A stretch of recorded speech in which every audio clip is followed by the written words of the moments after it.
I'm Ilse Oelbers, I'm from Holland. I work in bronze. I work in clay for bronze, and I'm a full-time artist. And how long have you been working as an artist? I think about 15 years or 18, something like that. Before I worked in bronze, I worked in wood. I made wooden sculptures for boats, figureheads and rudder sculptures and all sorts of ship's decoration. And when I was working, I thought it would be really nice to do something for me. And then I made a clay sculpture. I couldn't stop anymore. Work in clay ever since. You said for ships, is it? Mm-hmm. Right? So this is why you have such huge sculptures. Yeah, I suppose so. Yeah, perhaps that's true. I didn't think about it, but perhaps you're right. Yeah. And can you tell us a bit about your inspiration? I think the best inspiration for me is the human body and soul. I think for most artists it probably is, but for me it is especially because I like to show the integrity of the people and and a little bit of intimacy without showing everything from them, without showing the whole part. But so you see a sculpture, you look at it, and you think you know a little bit of this person without it's difficult into English, but without giving everything away. That's a bit. So and the human body is really, it's such a beautiful inspiration because everybody moves in a special way. So a person, for example, you wouldn't see him because it's not a person who catches your eye straight away. But as soon as somebody moves, he can be very beautiful. You know, an old man or a young child, whatever, it doesn't matter, anybody. When you move, you start to be a different person. And I think that's really nice, lovely. Like a dancer, you know, a Spanish dancer. You know, all these ladies, the elderly ladies, I adore them by being in a Spanish dance. So you're a good observer, are you? Well, yes, I think I am. I have to be, yeah. And not only human beings. When I look around, I see animals as well. Well, that's true. Sometimes I feel I need something just happy, you know, just something really positive. Not that a person isn't positive, but animals can give you just a positive feeling. And deep inside, I'm a little bit of a horse girl, so every now and then something pops out. Okay, and do you have a specific process in creating your art? Perhaps I work a little bit different than other artists because I started working in wood. And if you work in wood, you've got a huge piece of wood and you chop your sculpture out and you have to find out where everything will be. You know, you look at it and you think, this is kind of where the eyes will be or the ears. So you chop, and then finally you have to make your decision. This will be the eye, and you can't change it anymore. So with clay, I do actually a little bit the same. I put on all those clay, make a huge form, and then take it off again. I don't think anybody else works like that, but it's my way of working. So I still try to get the sculpture out of a big lump of clay. That's my way of working. And do you need something like music that inspires you, or is it just silence to create your artwork? No, I love music. Yes, I love music. I love classical music, especially Cecilia Bartoli. My family walks around with plugs, but I love it. And I also, sometimes I just feel like dancing and put on something really happy. I love to work with music, yes, most of the time. And where do you see yourself now and maybe in the future? Right now I'm very happy as the way I work. It's going quite well. People see my work and I feel they like to watch it. They can love it, so that's good. I don't know where I will be in the future, but I think I will never ever stop working because it's like breathing. It's just in your blood. You cannot stop. So probably still the same, I suppose. Yes, hopefully. Hopefully I will be able to be a sculptor till I die. Okay, thank you very much, Mrs. Ilse Oelbers. Well, I see this magnificent horse at the back of you. Well, the great, great creation. When I saw it, and then I see the way it moves in a way, okay? And as I see the title of the work, the name is Winner. Please tell us why you chose this special position of the horse, and also why just the head, and why this particular material. And then tell us about the relationship between the pedestal and the sculpture. Right, a lot of questions. Well, everybody wants to be a winner, so that's the first thing. This is a very positive work. I love it because it gives you energy, it gives you power. Of course, this is a horse, but everybody wants to be a winner, so that's why I wanted to make this particularly sculpture. But the bronze is a very luxury material, and I think to combine it with rusty cotton steel is a perfect combination. But the round circle gives it speed. It gives it speed, so it makes it even faster. And why a horse? Only the head. I suppose if I would make the whole horse, it couldn't be in here. But yes, it was just a head, of course, is the most beautiful part, I suppose. That's why I made it. And yeah, it is a winner, isn't it? It is a winner. It's truly a winner. Well, we have now another art piece. As far as I understand, it is called duende. That's right. This is duende. Duende is a word in Spanish, and it means the moment that you forget everything. You go for the moment. So nothing is important anymore. Just that what you are doing and where you're going for. This is a dancer. And this is an actual dancer. This is a model. I made him from a model, and he was dancing, and he forgot about everything, and it felt like a real duende. So he was completely off the world. He was just dancing, and I just couldn't get my eyes off him. It was lovely, and so I decided I had to make this sculpture. Yes. But how could you get this special posture?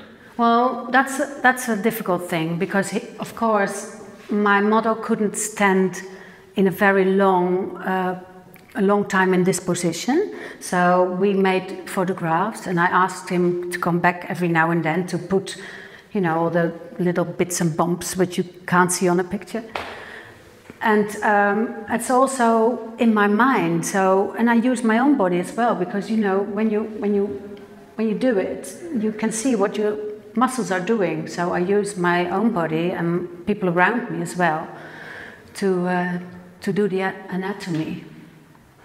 It's really difficult to do such a thing. Really difficult. It's a difficult pose. It is, yes.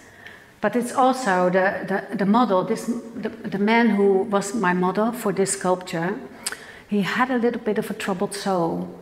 And I think in the sculpture you notice that this man forgets about everything and is happy now because he's dancing, and that's what I thought was the beauty of the moment, because I couldn't find this trouble anymore in him. He was dancing and he was completely happy. Okay, Ilse, we come to a particular piece. Okay, so it is called Othello. Othello. Based on the character from Shakespeare. So the most famous, let's say, quotation from this play possibly is, "Oh, beware, my lord, of jealousy. It is the green-eyed monster which doth mock the meat it feeds on."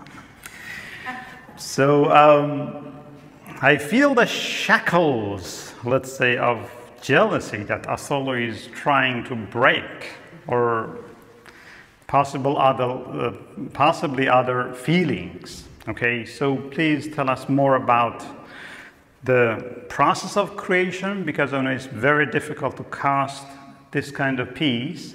Yes. And then about your own feeling and interpretation about this particular piece of art.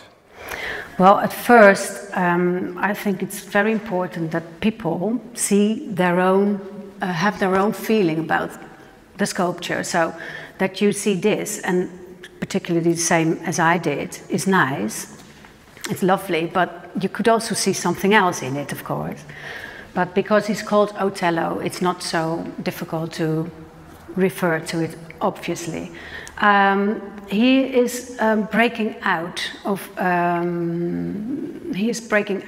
his troubled times.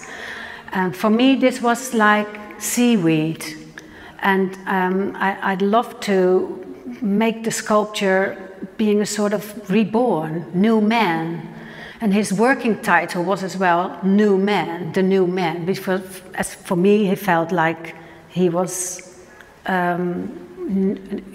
reborn. So he's trying to get loose of his past. The casting is another thing to talk about, because this one, my caster, Flash, is a very good one. He asked me when I came in, "What did you make now?" Because they had to cast it. And I think they did a lovely job because it worked. And so for me, this was not only the sculpture inside me, but also the techniques which I wanted to try out. So we come to another great piece, The Bunny Girl. What I see here, which is different from others, is a kind of closer combination between the piece of art and the pedestal. It seems that they are somehow more unified in comparison with others. And also the particular posture of the lips, the eyes, the head. So please tell us more about this piece, because for the normal viewer, it seems to be an easier piece. To make or to look at? To look at, and possibly even to, but for making it, I don't know, we leave it to you to talk. Right. Well, it's not easier to make, because it's, the technique is completely smooth, so you see every little fold in it. But to look at, I couldn't tell you, because, you know, I'm the maker, so that depends on who's looking. The beauty is in the eye of the beholder. But for me, this sculpture is similar to the feeling I have for the horse, because she's a very happy sculpture. She's kissing you. You look at her and she's giving you a kiss. She's funny. She's got strange hair, which I initially saw with Aristoteles' Mayol, and I love Mayol, so I thought this nice, little bit old-fashioned hairstyle I love to make. And she's a little bit small in the shoulder. She has got a very large, or a tall neck, so she's not really, she is a person, but it's a bit of an extraordinary person, and I think she's very funny. I love her. yeah. How about the creation process that you said is difficult, because as viewers we don't feel that difficult in comparison with Othello?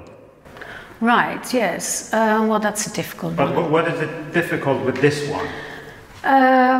Well, for me, Othello has an anatomy which is perfect, you know, needs to be perfect as a human being.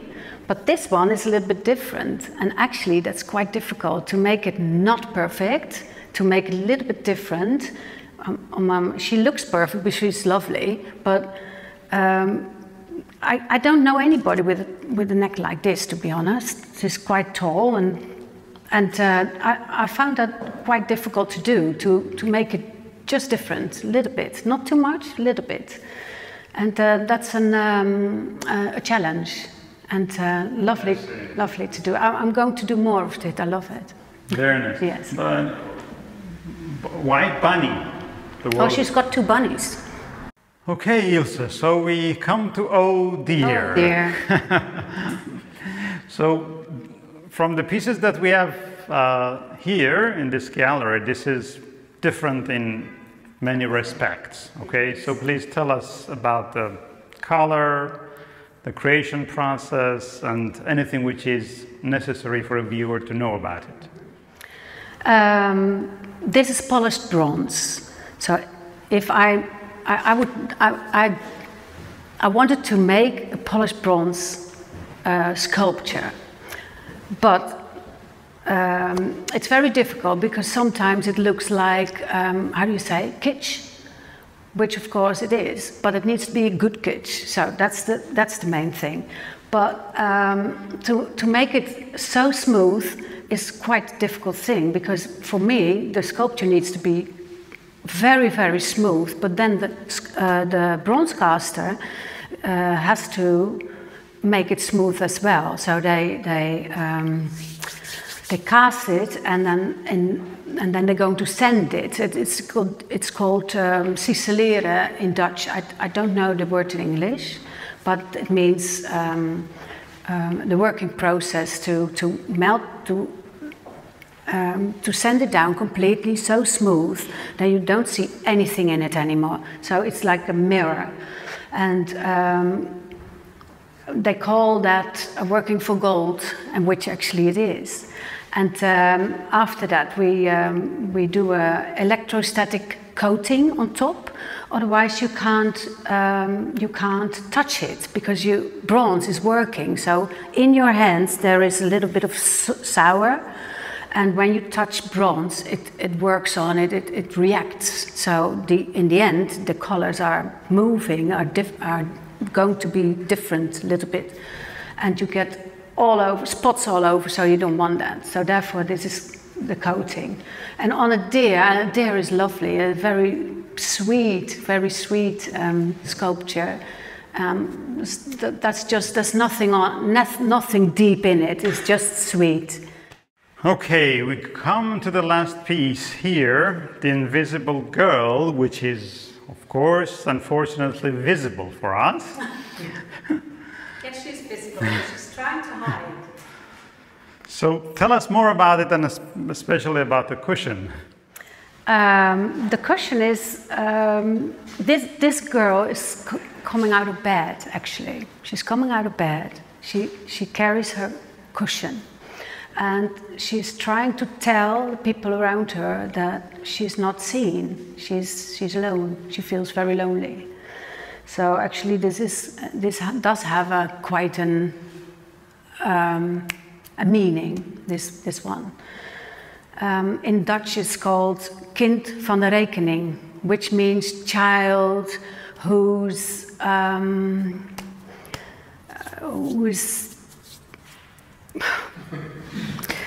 a child who is in trouble because of other people's trouble. You know, perhaps the parents who are fighting and they don't see the child anymore, something like that. And so this girl comes, she's very young, still very young, and she's going to tell the people around her that she feels unseen. How about the the process of making it, especially the poster, the cushion? First I wanted to do the cushion in wood and then make a sort of puzzle of it and fit it in. But in the end I made it of clay. It is just a clay, a whole clay part, so it feels like I tuck it in, but of course I didn't. So I just worked it in, and so that it seems a real cushion. But for the rest, it's just clay like, and all the rest of it. And the fact that it is nude, okay, it tells us about, let's say, being somehow defenseless. Well, yes, indeed, naked, very vulnerable, alone, vulnerable, and yeah, that's because it becomes a kind of universal symbol in that case. Yes, indeed it is. Yes. Peter, I've got a question for you. Well, through the years you have been with Ilse, yes. And I suppose the chemistry between you two in terms of being together has its own effect on her own creativity. Well, tell us more about this, let's say, chemistry between you two through the years. For 20 years now we have been working together, and in the beginning when we started we had this wood workshop, and Ilse started making wooden sculptures, and also those were things that we did together. So I did the preparations, so glued all the pieces of wood together and to make sort of a figure already, so Ilse could do the finishing. And we turned out to be a good team in that, because we get along, of course, we get along very well, and we really like to work together in our workshop, and that has never changed. Yep. We still do. And Ilse's career got more into the bronze, so I more or less stayed in the woodwork, but I also help Ilse now with do the preparations for the bronze figures to make the inside of the clay figure. It's most of the time it's welded, so I do the welding and I make the skeletons for her to put the clay on. That's basically one of my contributions to the art. Amazing chemistry. Yeah, it is. Yeah, yeah. But of course, I always try and work. Ilse gives me directions in what I should make, of course, and that's sometimes difficult because sometimes things turn out to be different than you have thought them to be. So then we have to make adjustments, but it works very well. Stick something out here. Yeah.